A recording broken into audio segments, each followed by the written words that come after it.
నమస్కారం. ఈరోజు తెలుగుదేశం పార్టీ అభ్యర్థులుగా ఎన్నికల ప్రచారంలో భాగంగా తోటి సోదరులు కంబం విజయరామరెడ్డి గారు, కొంబి లక్ష్మీనాయుడు గారితో కలిసి మన గ్రామానికి ప్రచారానికి రావడం జరిగింది. తెలుగుదేశం పార్టీ మరిపాడు మండల ఇన్ఛార్జ్ శ్రీ జనార్దన్ నాయుడు గారు కూడా మాతోటి మాకందరికీ ఒక మార్గదర్శకాన్ని నడిపిస్తున్నారు. ఈరోజు నేను మిమ్మల్ని అందరినీ కోరేది, ఈ చిన్నమాతునూరు సెంటర్లో మీ అందరి ఆశీస్సులు కోరుకుంటున్నాం. నేను ఇవాళ తెలుగుదేశం పార్టీ అభ్యర్థిగా సైకిల్ గుర్తు మీద పోటీ చేస్తున్నాను. అలాగే పార్లమెంట్ అభ్యర్థిగా శ్రీ వేమిరెడ్డి ప్రభాకర్ రెడ్డి గారు సైకిల్ గుర్తు మీద పోటీ చేస్తున్నారు. ఇవాళ సూపర్ 6 పథకం పెట్టి ఆ ఎన్నికల ప్రణాళికతో మీ అందరి యొక్క సహాయాన్ని అర్థించాలని మేము ఇక్కడికి వచ్చాం. మీకు తెలుసు, గతంలో 5 సంవత్సరాలు మన ఆత్మకూరు నియోజకవర్గంలో ఎమ్మెల్యేగా మంత్రిగా ఉండి అనేక అభివృద్ధి కార్యక్రమాలు చేసి ఇవాళ మీ దగ్గరకు వచ్చాం. ఈరోజు చంద్రబాబు నాయుడు గారు తన 6 సూత్రాల ప్రణాళికలో మొట్టమొదటిది 20 లక్షల మంది యువతకి ఉద్యోగ ఉపాధి అవకాశాలు ఇస్తామని చెప్పి ఆయన చెప్పడం జరుగుతుంది. పూర్తిగా యువత నిర్లక్ష్యం చేయబడింది ఈ 5 సంవత్సరాలు. ఈ 5 సంవత్సరాల కాలంలో ఒక్క ఉద్యోగం లేదు, ఒక ఉపాధి అవకాశం లేదు. పెట్టిన కంపెనీలు కూడా ఇక్కడి నుంచి ఎత్తేసి వెళ్ళిపోవడం జరుగుతుంది. ఈ 5 సంవత్సరాల్లో 20 లక్షల మంది యువతకి ఉపాధి అవకాశాలు, ఉద్యోగ అవకాశాలు ప్రైవేటు ప్రభుత్వంలో ఇప్పిస్తానని చెప్పడం జరిగింది. అదేవిధంగా ఒకవేళ ఆలస్యమై ఎవరికైనా అర్హత కలిగిన వాళ్ళు ఇంకా రాకపోతే వాళ్ళకి నిరుద్యోగ భృతి కింద నెలకు 3,000 రూపాయలు మన యువతకి ఇవ్వడం అందిస్తుంది ఈ పార్టీ ప్రభుత్వం. రెండవది, ఆడబిడ్డ నిధిలో ఇప్పటికే మోసగించబడ్డారు ఈ ప్రభుత్వంలో. ఒక ఆడబిడ్డను చదివించాలి అంటే 12,000 రూపాయలు ఇస్తానని చెప్పారు. 15,000 ఎలక్షన్కి ముందు అయిపోయింది. ఎలక్షన్ అయిన తర్వాత 13 అయింది, 14, 13 వరుసగా తగ్గించుకుంటా వచ్చి ఈ సంవత్సరం అసలే లేకుండా పోయింది. అంటే చెప్పిన మాట నెరవేర్చలేనటువంటి ఈ వైసీపీ ప్రభుత్వం ఎందరు బిడ్డలు ఉన్నా చదివిస్తానని చెప్పిన ఈ వైసీపీ నాయకులు ఇవాళ అధికారంలోకి వచ్చి ఈ 5 సంవత్సరాల్లో ఒక్క బిడ్డకే ఇస్తాం తప్ప మేము రెండో బిడ్డకి ఇవ్వమన్నారు. పేద కుటుంబంలో ఒక బిడ్డే ఉండాలన్నా, రెండో బిడ్డకి అర్హత లేదా? రెండో బిడ్డ ఉంటే ఆ బిడ్డను చదివించడం ఎవరి బాధ్యత అని చెప్పి ఇవాళ అడుగుతున్నాం. అందుకనే తెలుగుదేశం పార్టీ ఒక బిడ్డ ఉంటే 15,000 రూపాయలు, రెండవ బిడ్డ ఉంటే 30,000 రూపాయలు, మూడవ బిడ్డ ఉంటే 45,000 రూపాయలు. ఎందరు బిడ్డలున్నా అందరికీ 15,000 రూపాయలు ఇచ్చి సంవత్సరానికి ఆ బిడ్డల యొక్క బాధ్యతని తెలుగుదేశం ప్రభుత్వం చంద్రబాబు నాయుడు గారి నాయకత్వంలో తీసుకుంటుంది. అలాగే ఇవాళ మూడవది, రైతులకి రైతు భరోసా ఇస్తామని చెప్పి 12,000 ఇస్తామన్నారు. ఎలక్షన్ అయిపోయింది, 7,000కి తగ్గించాడు. మొదటి సంవత్సరమే ఎందుకు తగ్గించావా అంటే ఆయన 2 చేతులు ఎత్తి నా దగ్గర డబ్బు లేదు అన్నాడు. అయితే మన రైతుల అదృష్టం జగన్ రెడ్డి అదృష్టం కాదు. మన రైతుల అదృష్టం కేంద్ర ప్రభుత్వంలో ఉన్నటువంటి నరేంద్ర మోడీ గారు ప్రధానమంత్రిగా భారతదేశంలో ఉన్న అందరు రైతులకి 6,000 రూపాయలు ఇవ్వడానికి ఆయన నిర్ణయం తీసుకొని తప్పిస్తే, ఆ 6,000 రూపాయలు మన రాష్ట్రానికి వస్తే మన రైతులకి ఆయన ఇచ్చే 7,000, ఈయన ఇచ్చే 6,000 కలిపి 13,000 ఇచ్చాను కదా నేను అని చెప్పి ఆయన బొమ్మ పెట్టాను. ఇంత దగా చేసేటువంటి వ్యక్తి ఎవరైనా ఉన్నారో ఆలోచించేయండి. ఇవాళ ఆంజనేయ రెడ్డి గారు ఉన్నారు, సోదరులు పెద్దలు. భారతీయ జనతా పార్టీ ప్రభుత్వం అనేక సంక్షేమ పథకాల్లో నిధులు ఇస్తుంటే ఆ నిధులని తన ఖాతాలో వేసుకొని ఇవాళ జగన్ రెడ్డి బొమ్మ పెట్టి పంచుకుంటున్నాడే తప్ప సొంత నిధులు ఎక్కడ ఏమీ లేవు. లక్షల కోట్ల రూపాయలు అప్పు చేశాడు.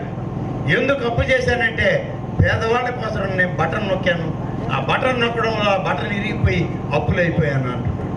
ఎంతవరకు న్యాయం చెప్పండి? ఇంత దౌర్భాగ్యమైనటువంటి దురదృష్టకరమైన పరిపాలన మనం ఎన్నడూ చూడలేదు. మీ అందరికీ మనం చేస్తున్నా, ఇవాళ చంద్రబాబు నాయుడు గారు రైతులకి రైతు భరోసా కింద 20,000 రూపాయల సంవత్సరానికి నా ప్రభుత్వం ఇస్తుంది అని చెప్పడం జరిగింది. అందుకనే మిమ్మల్ని అందరినీ అర్థిస్తున్నాం. రైతులుగా, రైతు కుటుంబాల పక్షపాతిగా చంద్రబాబు నాయుడు గారిని ఆదరించండి, ఆశీర్వదించండి. 3 ప్రణాళికలు చెప్పాం. మరి 4వ ప్రణాళిక, 5వ ప్రణాళిక, 6వ ప్రణాళిక 3 కూడా నా అక్క చెల్లెమ్మలు, నా తల్లులది.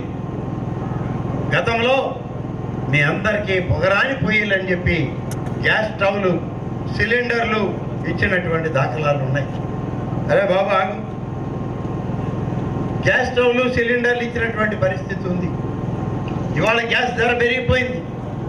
ఆనాడు పొగరాని పొయ్యిలని డ్వాక్రా సంఘాల్లో మహిళలందరికీ గ్యాస్ స్టవ్లు ఇస్తే ఇవాళ గ్యాస్ సిలిండర్లు కొనలేని పరిస్థితిలో ఉన్నామని చెప్పి మీరందరూ బాధపడుతుంటే చంద్రబాబు నాయుడు గారు మహిళలకు ఇచ్చేటువంటి ఒక నమ్మకం, గ్యాస్ స్టవ్లు, సిలిండర్లు ఆనాడు నేను ఇచ్చాను.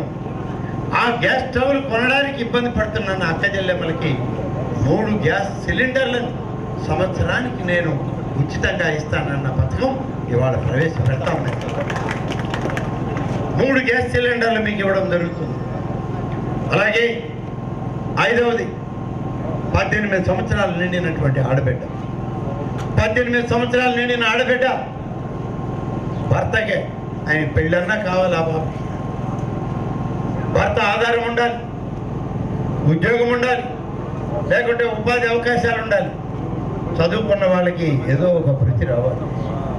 కానీ ఇవాళ 18 సంవత్సరాల నుండి వయసు ఆ ఆడబిడ్డకి పెళ్లి కాకపోతే, ఉద్యోగం రాకపోతే 18 సంవత్సరాలు సాకే మీ బిడ్డని ఇంకెంతకాలం మనం భరించాలి?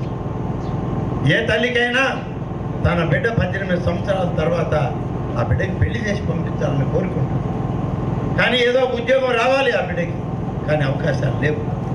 అందుకని ఆలోచన చేసినటువంటి చంద్రబాబు నాయుడు గారు ఆడబిడ్డ నిధి కింద 1,500 రూపాయలని ఆ ఆడబిడ్డకి 18 సంవత్సరాలు నిండిన తర్వాత ప్రతి ఒక్కరికి నెలకి 1,500 పంపించడం జరుగుతుందని చెప్పి ఆయన హామీ ఇవ్వడం జరిగింది.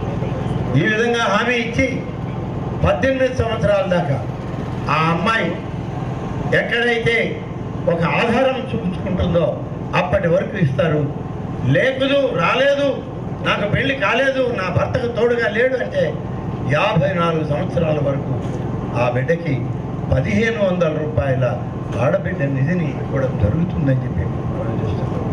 ఇక 6వది ఉంది, చిన్నమాతనూరు సెంటర్లో నిలబడతారు.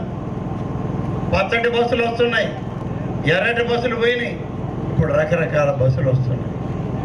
చిన్నమాతనూరులో వచ్చి మరిపాడికి వెళ్ళాలి, లేదా ఉదయగిరికి వెళ్ళాలి, నందిపాడికి వెళ్ళాలి, బస్సు ఎక్కాలి.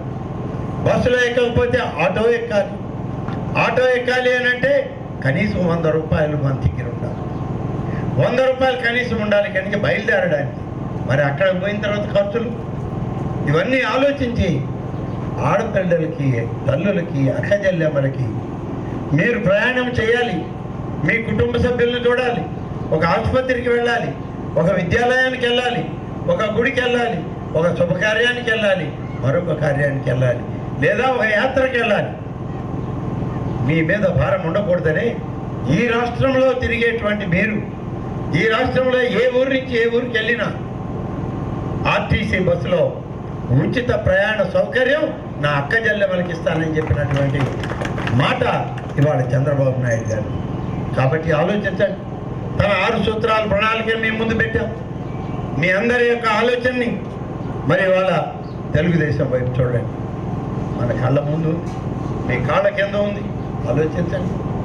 ఇలాగే ఉన్నాయా? గతంలో నేను 5 సంవత్సరాలు ఎమ్మెల్యేగా, మంత్రిగా పనిచేసినప్పుడు ఇవే రోడ్లా? ఇక్కడ ఇవే రోడ్లు ఉన్నాయా? ఇవే గోతులు ఉన్నాయా?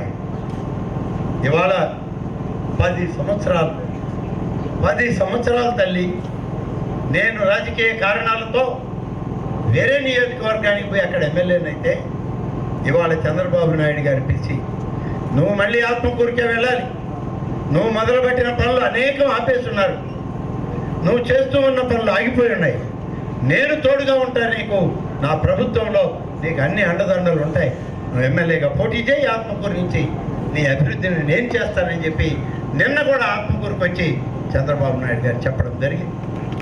మీరు ఆలోచించండి, ఈ మండలం వాళ్ళు తల్లి అన్న తాత అవ్వ అందరినీ అడుగుతున్నా 15 సంవత్సరాల పాటు ఒక వ్యక్తిని మీరు పార్లమెంట్ సభ్యునిగా గెలిపించారు. 10 సంవత్సరాలు 2 అన్నదమ్ముల్ని ఒకే ఇంటి నుండి ఎమ్మెల్యే చేశారు. మధ్యలో 5 సంవత్సరాలు మాత్రమే నేనున్నాను ఇక్కడ. 25 సంవత్సరాలు ఒక కుటుంబమే అధికారం చెలాయించింది ఈ మండలంలో. ఏమి జరిగింది? ఈ 5 ఏళ్లలో అభివృద్ధి ఏంటి?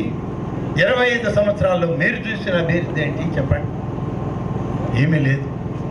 కేవలం అణగారినటువంటి ప్రజల్ని ఇంకా కాళ్ళ కింద తొక్కివేయాలనేటువంటి తపన, ఇంకా భూస్థాపితం చేయాలి, మమ్మల్ని ఎవరు ఎదిరించకూడదు, మమ్మల్ని ఎవరికి అడ్డుకోకూడదు, మేము చెప్పిందే వేదం, మేము రాసిందే భగవద్గీత అన్నట్టు ఈనాడు మీ మండలంలో ఉన్న పొడుగు లాల్చీలే చుబ్బాలు వేసుకొని తిరిగే నాయకులు ఇవాళ ప్రవర్తించిన తీరు. మీ మండలంలో ఏదైనా ఒక రోడ్డు వేశారంటే అది నేనేసిందే. ఇవాళ జాతీయ రహదారిని ఆ పక్క నుంచి తీసుకొచ్చామంటే అది మేము వేసిందే తప్ప వీడు చేసింది కాదు. సోమశిల హై లెవెల్ కెనాల్ తెచ్చి ప్రతి గ్రామానికి నీళ్లు ఇవ్వాలని చెప్పి ప్రయత్నం చేసింది నేను. మొదలుపెట్టిన దాన్ని కొనసాగించే అవకాశం లేక చేతగాక 10 సంవత్సరాలు వదిలేశారు తల్లి మిమ్మల్ని. ఎన్నో దశాబ్దాలు మీరు పడినటువంటి కష్టానికి ఫలితం ఉంటుందేమో నేను ఆలోచిస్తే ఇంకెన్ని దశాబ్దాలైనా అణగదొక్కబడ్డారే తప్ప మీకు న్యాయం జరగలేదు.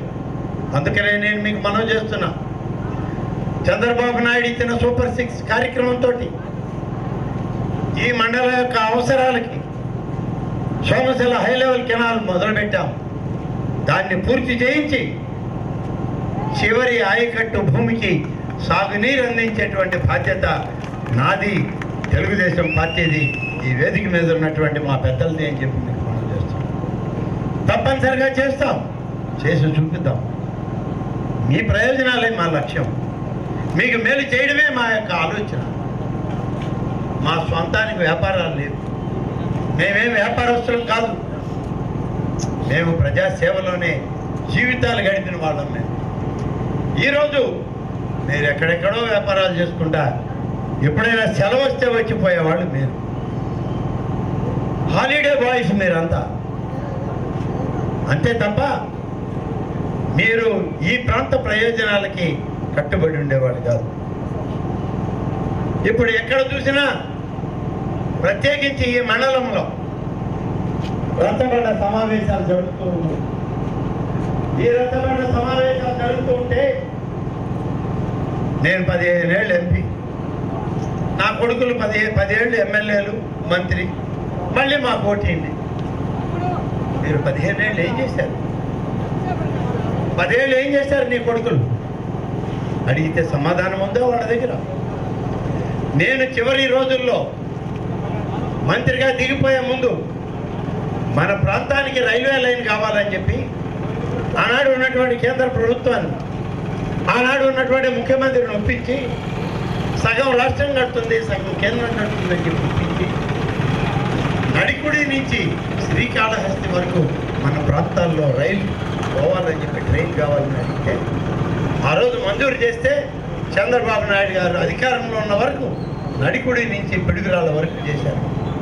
ఈ 5 సంవత్సరాలు అసలు రైల్వే లైన్ కాదు కదా, ఆ పట్టాకేసే బోల్ట్ కూడా కనపడడం లేదు మన ప్రాంతం.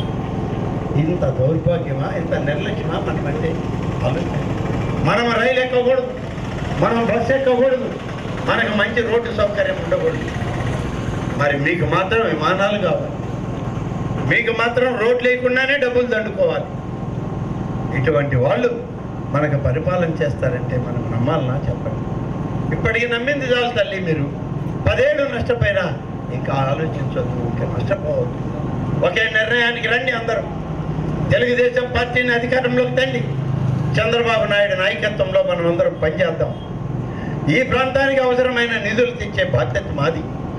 నిన్న చంద్రబాబు గారు కూడా చెప్పారు నెల్లూరుపాలెం సెంటర్లో, మీరు రామనారాయణ రెడ్డిని గెలిపించండి, మీ ప్రాంతానికి అవసరమైన నిధులు నేను కానీ కేంద్రంలో ఉన్నటువంటి నరేంద్ర మోడీ గారు కానీ మీకు ఇస్తామని చెప్పడం జరిగింది. కాబట్టి నేను మీ అందరినీ మనవి చేసేది, ప్రతి ఒక్కరికి 2 ఓట్లు ఇస్తారు. 2 ఓట్లు కూడా సైకిల్ గుర్తుకు వేయండి, తెలుగుదేశం పార్టీని గెలిపించండి.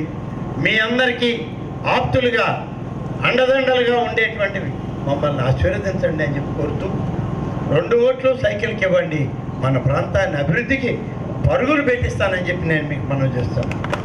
గతంలో జాతీయ రహదారులు ఎలా పరుగులు పెట్టించానో ఈ మండలంలో మళ్ళీ అదే పద్ధతిలో ఈ రోడ్ల మీద అభివృద్ధి అనేటువంటి పదం పరిగెత్తుతుంది పరిగెత్తుతుంది పరిగెత్తుతుంది అని చెప్పి నేను మీకు ఇది ఇవాళ మా మాట. మేము దానికి కట్టుబడి ఉన్నాం. నష్టపోయిన మీరు ఇకనైనా మంచి నిర్ణయం చేయండి. బీజేపీ, జనసేన, తెలుగుదేశం ఉమ్మడి కలయిక అభ్యర్థులుగా ఉన్నానేమో మమ్మల్ని ఆదరించండి, ఆశీర్వదించండి. నిధులకు కొరత లేదు. నరేంద్ర మోడీ గారి వారి ఆశీస్సులు మనకు ఉన్నాయి. ఈ రాష్ట్ర ముఖ్యమంత్రికి పరిపాలన దక్షత ఉంది, మనకి ఇబ్బంది లేదు. మన ప్రాంతాన్ని అభివృద్ధి చేసుకుందామని తెలియజేస్తూ వేమిరెడ్డి ప్రభాకర్ రెడ్డి గారు త్రాగునీళ్ళు ఇచ్చి మీ ఆశీస్సుల కోసం వస్తున్నారు. అలాగే ఆయనకు ప్రత్యర్థిగా ఉన్న ఆయన సారా బుడ్డీలు తయారు చేసే ఫ్యాక్టరీ పెట్టి 13 రూపాయలకి తయారు చేసి 200 రూపాయలకి మీకు అమ్మి మిమ్మల్ని దోచుకుని మీ కుటుంబాల యొక్క మగవాళ్ళ ఆరోగ్యాన్ని దోచుకుని ఇవాళ ఓటు ఇవ్వమని అడగడానికి వస్తున్నారు. ఆ విజయసాయి సారా తయారు చేసి సారా బుడ్డీలు మీ మగవాళ్ళకి అందించి 13 రూపాయలకి తయారైన ఆ బుడ్డి 200 రూపాయలు అమ్ముకొని మిమ్మల్ని దగా చేసి దోచుకున్న ఆ వ్యక్తి కావాలన్నా? వేమిరెడ్డి ప్రభాకర్ రెడ్డి మంచి తాగునీరు ఇచ్చేటువంటి వ్యక్తి, ఆయన కావాలన్నా? ఆలోచించండి. అందుకనే నేను మిమ్మల్ని కోరేది, తప్పనిసరిగా 2 ఓట్లు తెలుగుదేశం పార్టీకి ఇవ్వండి, మమ్మల్ని ఆశీర్వదించండి. మేము సేవ చేయడానికి నాకు అవకాశం ఇవ్వండి. మరొక అవకాశం మాకు ఇస్తే మిగిలిపోయిన అన్ని పనులు పూర్తి చేసి ఈ ఉదయగిరి అలాగే ఆత్మకూరు 2 నియోజకవర్గాల మధ్య ఉన్న ఈ మరిపాడు ప్రాంతాన్ని సస్యశ్యామలం చేసి సోమశిల జలాలు తెచ్చి అన్ని అభివృద్ధి కార్యక్రమాలు చేసి మీకు సేవ చేసే అవకాశాన్ని ఇవ్వండి అని చెప్పి కోరుతూ సెలవు తీసుకుంటాను. జై హింద్, జై తెలుగుదేశం.